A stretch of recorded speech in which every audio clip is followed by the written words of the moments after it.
ഒന്നാമത്തെ തിന്മ ഇതാണ്, ഹൃദയ കാഠിന്യം. അതായത് എനിക്കൊരു തെറ്റുമില്ല എന്ന വിചാരം. ഞാൻ നീറ്റാണ്, ഞാൻ ഓക്കെയാണ്, എനിക്ക് പ്രശ്നമില്ല, ബാക്കി എല്ലാവർക്കും ആണ്. ഒരാൾ ചിന്തിക്കുകയാണ്, ഞാൻ എങ്ങനെ നടന്നാലും എന്റെ ദൈവം എന്നെ അനുഗ്രഹിക്കും, ദൈവം അവരോട് ക്ഷമിക്കില്ല. ക്ഷമിക്കും എന്ന് പറയുന്ന പുസ്തകമാണിത്. ഏത് കൊടിയ അപരാധവും ക്ഷമിക്കും എന്ന് പറയുന്ന പുസ്തകം.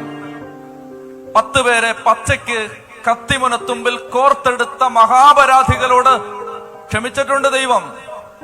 വലിയ കൊലപാതകികളോട്, ഗാങ് ലീഡേഴ്സിനോട് ക്ഷമിച്ചിട്ടുണ്ട് ദൈവം.